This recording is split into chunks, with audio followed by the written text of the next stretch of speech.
তর দিলাম বিছাইয়া, বৈশালাও না জিরাইয়া। যদি তোমার চাই মনে, পরাণ রাইখা পরাণে, নয়ন রাইখা নয়নে। আমাদের কলকাতা ট্যুরে সবচেয়ে বেশি এক্সাইটেড যে দিনটার জন্য আমরা ছিলাম সে দিনটা হচ্ছে শান্তিনিকেতন ট্যুর। আর এই শান্তিনিকেতনে যাওয়ার জন্য আমরা তো বাংলাদেশে থাকতেই বন্দে ভারত ট্রেনের টিকিট কেটে নিয়েছিলাম।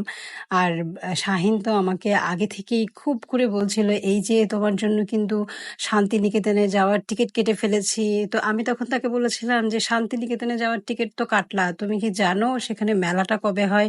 যদি এমন হয় যে আমরা যেদিন যাচ্ছি সেদিন ওখানে মেলা হয় না, তো লাভটা কি হলো? মানে মেলা বসে না, গ্রামীণ যে মেলা যেটা আমি সিনেমাতে দেখেছি সেটা যদি ওখানে না বসে তো লাভটা কি হবে? তো এই তো আমি তার মধ্যে একটা প্যাচ লাগিয়ে দিলাম। সে তো আর এত কিছু জানতো না, সে শুধু জানতো শান্তিনিকেতনে যেখানে গেলে আমার মতো মানুষ যারা তারা খুব খুশি হবেন। ডেফিনেটলি আমি খুব খুশি যখনই শুনেছি যে সে আমার কথা চিন্তা করে শান্তিনিকেতনে যাওয়ার প্ল্যান রেখেছে এবং শান্তিনিকেতনে যাওয়ার জন্য টিকিটও কেটে ফেলেছে। কিন্তু আমি তখন তার মধ্যে একটা প্যাচ লাগিয়ে দিলাম যে মেলা তো অবশ্যই দেখতে হবে, যদি মেলা ওই দিন না বসে তাহলে লাভটা কি? তো তারপরে তো সে আবার ভিডিও দেখা শুরু করে দিল, মানে বিভিন্ন ব্লগারদের ভিডিও দেখে দেখে তারপর বললো, আরে হ্যাঁ পাবো পাবো, কোনো না কোনো মেলা তো নিশ্চয়ই পাবো, সৃজনী পল্লীতে মেলা বসে, ডেফিনেটলি সেখানে আমরা মেলা দেখতে পাবো। তো সেখানে শুধু আমরা মেলাই দেখতে পাইনি, মেলার সাথে সাথে আমরা নাচ গান চা কফি সবকিছু দিয়ে দারুণ একটা দিন পার করেছি। নাচে গানে ভরপুর বেশ আনন্দে একটা দিন পার করলাম আমরা।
আমার মনের মানুষের জনি।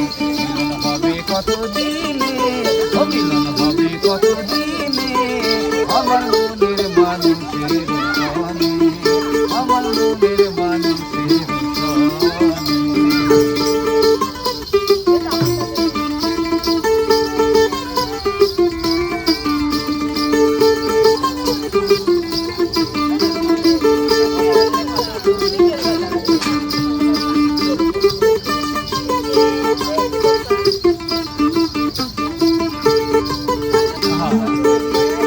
মেঘের বিদ্যুৎ মেঘে যেমন লোকালে না পায় অন্বেষণ, মেঘের বিদ্যুৎ মেঘে যেমন লোকালে না পায় অন্বেষণ, কালারে হারায় যেমন, কালারে হারায় যেমন, দিয়ে দর্পণে আমার মনের মানুষের জনি, আমার মনের মানুষের জনি। ও মিলন হবে কত দিনে, ও মিলন হবে কত দিনে, আমার মনের মানুষের জনি, আমার মনের মানুষের জনি।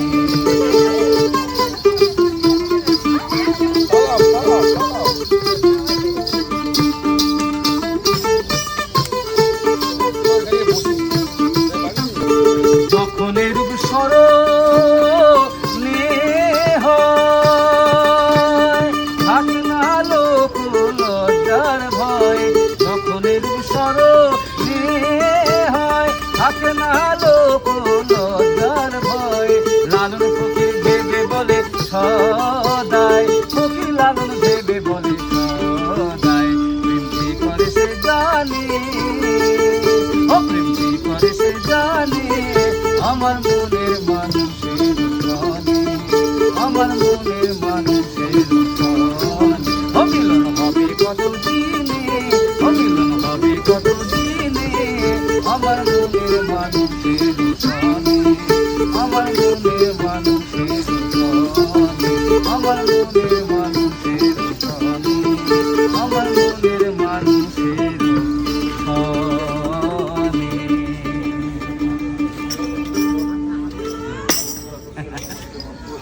ধন্যবাদ দাদা। তো আমরা নাচলাম, গাইলাম।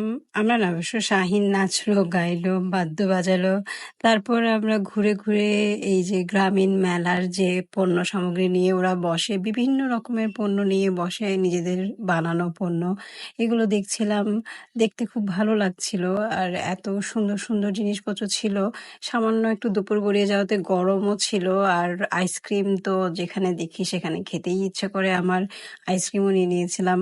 হাতের যে মানে হাতে তৈরি করা বাটিকের যে কাপড়গুলো, মোম বাটিক, এই ধরনের বাটিকের শার্ট, তারপরে কুর্তি, এগুলো অনেক ছিল। খুব অল্প টাকায় ১৫০ রুপি, ৩০০ রুপি, ২৫০ রুপিতে এরকম করে পাওয়া যাচ্ছিল। যদি দামাদামি করতে হতো অনেক, আমরা দামাদামি করে মানে ইচ্ছে হচ্ছিল না যে কিনি বা কিনি না, মনে হচ্ছিল যে রং উঠে যাবে বা নষ্ট হচ্ছিল। অনেকেই কিনছিল। হাতে কাজ করা অনেক ব্যাগ, তারপরে থলে, এই টাইপের অনেক কিছু পাওয়া যাচ্ছিল।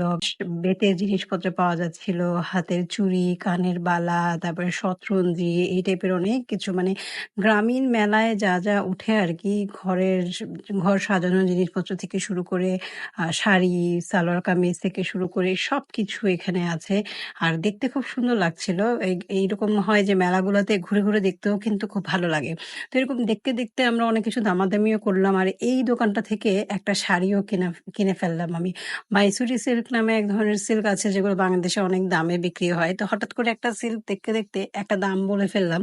ওরা যে দিয়ে দিবে কল্পনা করতে পারিনি। তারপর ওরা দিয়ে দিল শাড়িটা। তো ওটা নিয়ে চলে আসলাম। তো যাই হোক, এখান থেকে ওই শাড়িটাই আমার কেনা হয়েছিল। তো তারপর আমাদের ঘোরাঘুরি শেষ। আমরা খাওয়া দাওয়া কোথায় করা যায় সেটা খুঁজতে চলে যাচ্ছিলাম। তো এরপর আমরা এখানে অবশ্য কুটির শিল্প ওদের যেটা, সেখানেও একটু ঢু মেরেছিলাম। তো এগুলো পরের ব্লগে দেখাবো। তো আজকে এই পর্যন্তই। আল্লাহ হাফেজ।